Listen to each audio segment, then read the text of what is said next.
حضرت ابراہیم علیہ السلام کا ذکر قرآن مجید میں 68 جگہ آیا ہے، یعنی کہ 68 جگہ پہ آیا ہے۔ حضرت ابراہیم علیہ السلام بہت ہی بڑے نبی گزرے ہیں۔ دنیا میں جب بت پرستی کا زور ہو گیا، یعنی کہ زیادہ تعداد میں بڑھ گیا، اس زمانے کے لوگ بت کو بناتے اور خود ان کی پوجا کرتے تھے۔ حضرت ابراہیم علیہ السلام کے والد بھی بت بناتے تھے اور بت کو خدا سمجھتے تھے۔ اس ٹائم حضرت ابراہیم علیہ السلام بچے تھے۔ وہ دیکھتے تھے کہ میرے والد اور دوسرے لوگ ہی مٹی سے اور لکڑی سے بت کو بناتے تھے۔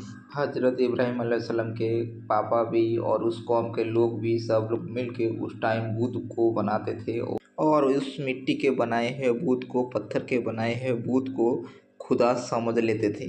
حضرت ابراہیم علیہ السلام حیران ہوئے کہ کس قدر بے خوف یہ لوگ ہیں، یہ سب لوگ ان بے جان مورتیوں کو خدا کیوں سمجھتے ہیں۔ حضرت ابراہیم علیہ السلام ان لوگوں سے کہتے ہیں، کیوں تم بت کو پوجا کرتے ہو؟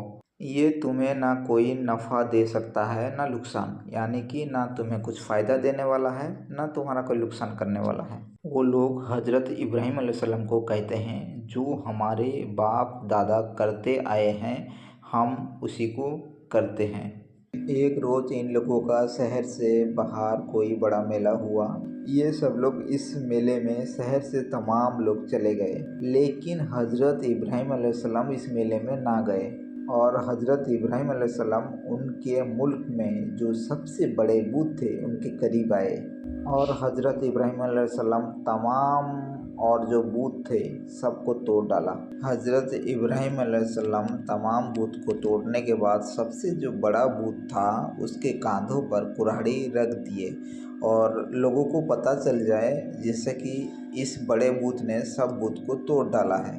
جب یہ لوگ میلے سے اپنے شہر میں آئے، جب آ کر دیکھے ان لوگوں نے بت کا حالت بگڑا ہوا ہے، کس کا ہاتھ نہیں ہے، کس کے گلا نہیں ہے، کس کا پیر نہیں ہے، کس کا آدھا شریر کٹا ہوا ہے، تب ان لوگوں کو بہت غصہ آنے لگا۔ ان لوگوں نے آپس میں کہنے لگے، یہ حالت کس نے کیا ہے؟ صبح حضرت ابراہیم علیہ السلام کو ان لوگوں نے بلایا اور کہنے لگے، جو کہ تم تو اس بت کے بارے میں برا بھلا کہتے تھے اور تم ہی نے بت کا یہ حالت کیا ہے اور بت کو توڑا ہے، کیونکہ تم نے اس میلے میں بھی نہیں گئے ہو، یا پھر تم بتاؤ بت کو کس نے توڑا ہے؟ حضرت ابراہیم علیہ السلام ان لوگوں کو جواب دیتے ہیں، مجھے پوچھنے سے پہلے آپ کیوں نہیں اس بت سے پوچھتے ہیں کس نے توڑا ہے؟ کیونکہ آپ اس کا عبادت کرتے ہو، اس کو تو پتہ ہوگا کس نے توڑا ہے۔ حضرت ابراہیم علیہ السلام کو ان لوگوں نے جواب دیا کہ آپ کو معلوم ہے یہ بول نہیں سکتا۔ وہ لوگ کس کے بارے میں بات کر رہے ہیں؟ جو بت کو ان لوگوں نے خدا مانتے تھے، اس بت کا خدا کے بارے میں وہ لوگ حضرت ابراہیم علیہ السلام کو بتاتے ہیں کہ یہ تو بول نہیں سکتا۔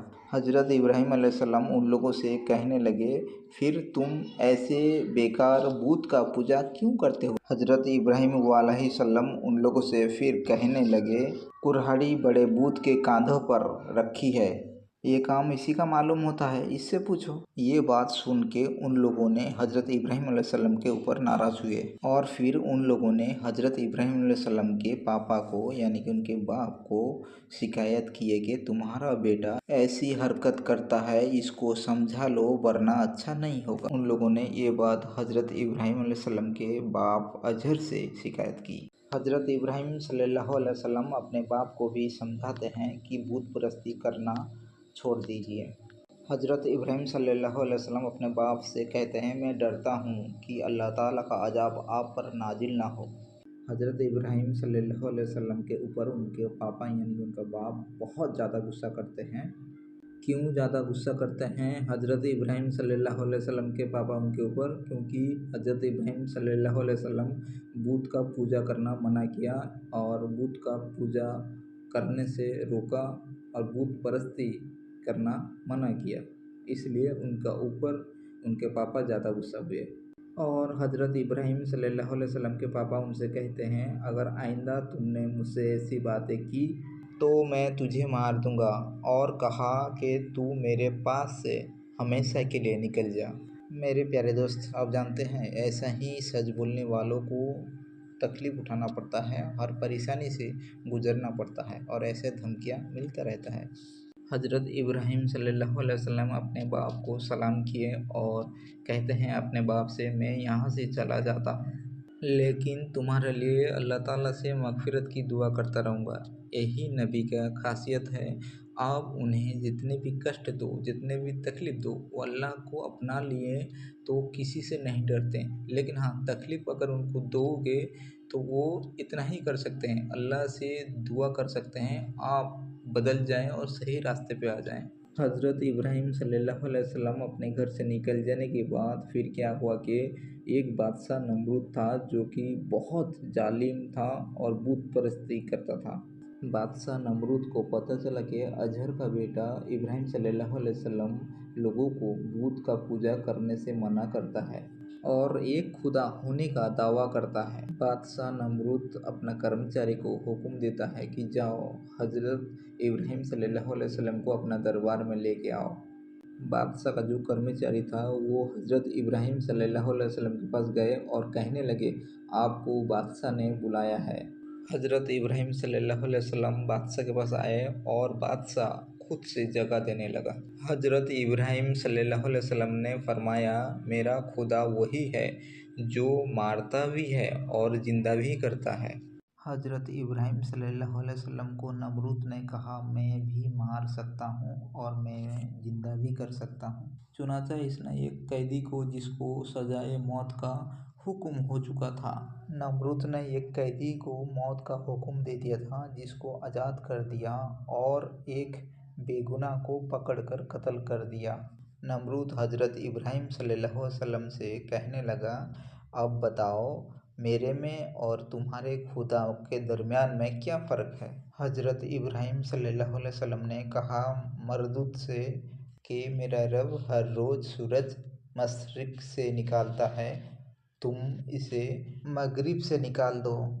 यानी कि मेरा रब हर रोज़ सूरज को पूरब से निकालता है, तुम इसे पश्चिम से निकाल कर दिखाओ। ये बात हज़रत इब्राहीम सल्लल्लाहु अलैहि वसल्लम ने मरदूद से कहा। इस बात को सुन के मरदूद लाजवाब हो गया और हुक्म दिया कि हज़रत इब्राहीम सल्लल्लाहु अलैहि वसल्लम को ज़िंदा जला दिया जाए।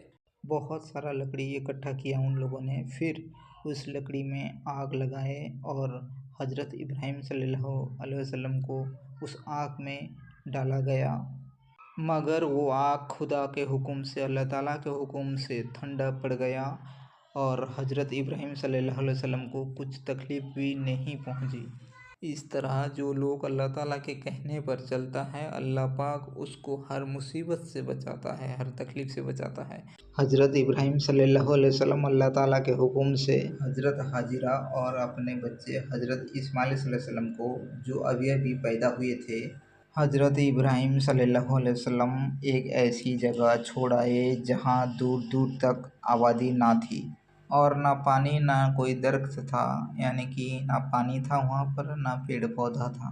हज़रत हाजरा ने हज़रत इस्माइल अलैहिस्सलाम को एक पत्थर के पास लेटा दिया। हज़रत हाजरा पानी की तलाश में इधर उधर दौड़ने लगे, लेकिन पानी ना उनको मिला। खुदा की कुदरत से जहाँ हज़रत इस्माइल सल्लल्लाहु अलैहि वसल्लम सोए थे, अपना एड़िया रगड़ रहे थे, वहाँ पानी का चश्मा फूट निकला, यानी कि पानी निकलने लगा। हज़रत इब्राहीम सल्लल्लाहु अलैहि वसल्लम की बीवी हाजिरा को जब प्यास लगा या फिर बच्चे को प्यास लगा, जब पानी ढूंढने लगे तो इस्माइल सल्लल्लाहु अलैहि वसल्लम को पत्थर के करीब सुला दिए और उन्होंने अपना पैर रगड़ते रगड़ते पानी का चश्मा निकलने लगा, यानी कि पानी ज़मीन से निकलने लगा। आज वही जगह जमजम के नाम से मशहूर है। हज़रत हाजिरा जहाँ जहाँ दौड़ते थे इसे सफ़ा या मरवा कहते हैं, जहाँ जाकर आज हाजी इसी तरह दौड़ते हैं। हज़रत इस्माइल सल्लल्लाहु अलैहि वसल्लम कुछ साल के बाद बड़े हुए तो हज़रत इब्राहीम सल्लल्लाहु अलैहि वसल्लम को अल्लाह ताला की तरफ से हुक्म हुआ कि अपने बेटे इस्माइल सल्लल्लाहु अलैहि वसल्लम को मेरी राहों में कुर्बानी कर दो। हज़रत इब्राहीम सल्लल्लाहु अलैहि वसल्लम अपने बेटे इस्माइल सल्लल्लाहु अलैहि वसल्लम को ये बात बताते हैं कि अल्लाह का हुक्म है आपको कुर्बानी देने का। हज़रत इस्माइल सल्लल्लाहु अलैहि वसल्लम ने अपने अब्बाजान से कहते हैं, अल्लाह ताला आपको जो हुक्म देते हैं उसको ज़रूर पूरा कीजिए। हज़रत इस्माइल सल्लल्लाहु अलैहि वसल्लम कहते हैं, इंशाअल्लाह मुझे साबित कदम पाएंगे, यानी कि मैं खामोश रहूँगा। हज़रत इब्राहीम सल्लल्लाहु अलैहि वसल्लम ने अपने बेटे इस्माइल सल्लल्लाहु अलैहि वसल्लम को ज़बह करने के लिए लेकर चले और जंगल में ले जाकर उनको उल्टा लेटा दिया और अपनी आँखों में पट्टी बांध लिए कि उनके बेटे की मोहब्बत अल्लाह के हुक्म को पूरा करने से ना रोके। हज़रत इब्राहीम सल्लल्लाहु अलैहि वसल्लम अपने बेटे इस्माइल के गले पर छुरी चला दी। उसी वक्त एक आवाज़ आई अल्लाह की तरफ से, ये इब्राहीम तूने हमारे हुक्म को सच्चा कर दिखाया। ये आवाज़ सुनकर हज़रत इब्राहीम सल्लल्लाहु अलैहि वसल्लम ने जब आँखों से पट्टी खोले तो हज़रत इस्माइल सल्लल्लाहु अलैहि वसल्लम के बदले दुम्बा ज़बह हो गया था। इस वाक़या की यादों में मुसलमान हर साल कुर्बानी करते हैं।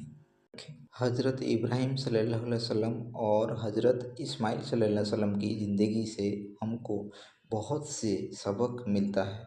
हज़रत इब्राहीम सल्लल्लाहु अलैहि वसल्लम ने हमको सिखाया कि अल्लाह की रज़ा के लिए माँ बाप को छोड़ा जा सकता है। क्यों छोड़ा जा सकता है? क्योंकि उस टाइम में हज़रत इब्राहीम सल्लल्लाहु अलैहि वसल्लम के जो माँ बाप थे, जो लोग बुत परस्ती करते थे, उनके साथ में मिले हुए थे और हज़रत इब्राहीम सल्लल्लाहु अलैहि वसल्लम ने कोशिश किए थे अपने माँ बाप को सही रास्ते पे लाने के लिए, उन लोगों ने नहीं आए। इसलिए हज़रत इब्राहीम सल्लल्लाहु अलैहि वसल्लम ने उस कौम से बाहर निकल गए और अपना ज़िंदगी को गुजारे। हज़रत इब्राहीम सल्लल्लाहु अलैहि वसल्लम के माँ बाप अगर हज़रत इब्राहीम सल्लल्लाहु अलैहि वसल्लम के कहने पर अल्लाह के ऊपर ईमान लाते तो कभी भी हज़रत इब्राहीम सल्लल्लाहु अलैहि वसल्लम उनका साथ नहीं छोड़ते। हज़रत इब्राहीम सल्लल्लाहु अलैहि वसल्लम ने अपना मुल्क, ये अपना बरादरी को भी छोड़ दिया सिर्फ अल्लाह के खातिर। कितनी बड़ी बात है। और हम लोग अल्लाह के लिए कुछ भी करते नहीं हैं। ईमानदार बनने के लिए चाहे आपको जितना भी तकलीफ़ झेलना पड़े, लेकिन ईमानदार पे डटे रहना है। अल्लाह के राह पर चलते हो तो चलते रहना है, पीछे नहीं हटना है। प्यारे अल्लाह ताला अगर किसी मुसलमान का इम्तिहान लेते हैं और इसमें मुसलमान अगर कामयाबी हो जाता है तो अल्लाह ताला इसको फिर ज़्यादा इम्तिहान लेते हैं, क्योंकि मजबूत बनाना चाहते हैं। अल्लाह ताला उसको इतना मजबूत बनाना चाहते हैं जो कि जितना भी मुसीबत आए, जितना भी तकलीफ़ आए, जितना भी रुकावट आए, वो ना झुके किसी के पास। सिर्फ झुकना है तो अल्लाह के पास झुके। और अल्लाह जब किसी को अपने कदमों में झुका लेता है तो सारे दुनिया उसके कदमों में झुक जाता है। अगर आप ऐसे नबी के बारे में वाक़या सुनना चाहते हैं तो मेरे चैनल को ज़रूर सब्सक्राइब कीजिए, मेरे फेसबुक पेज को फॉलो कीजिए, मेरा इंस्टाग्राम को भी फॉलो कीजिए। मैं उम्मीद करता हूँ आप लोग मेरा इंस्टाग्राम, फेसबुक फॉलो करेंगे और मेरे वीडियो को वॉच करेंगे। अल्लाह आप सबको खुश रखे और सलामत रखे। रमज़ान मुबारक हो। रमज़ान में ईमानदार में जीने की कोशिश करें और रमज़ान जाने के बाद आप ये ईमानदार का जो सिलसिला अपने दिल में जो बसाए हैं उसको ना मिटाएं। आप ईमानदार में अगर एक बार कदम आगे बढ़ाए हैं तो बढ़ाते रहें, पीछे ना हटें। अल्लाह का इबादत करें, अपना ज़िंदगी को सही तरीके से गुजारें, लोगों का मदद करें और खुशहाल ज़िंदगी बिताएं। माँ बाप का देखभाल करें और खुशहाल ज़िंदगी को और खुशहाल बनाकर अल्लाह के लिए आप 5 वक्त का नमाज़ पढ़ा करें। माँ बाप को दिल ना दुखाएं, माँ बाप को राज़ी कर लें, जन्नत हासिल कर लें। मेरे प्यारे अल्लाह ताला तमाम इंसान को खुश रखे और इबादत के काबिल बनाए। अल्लाह का इबादत आप लोग करें।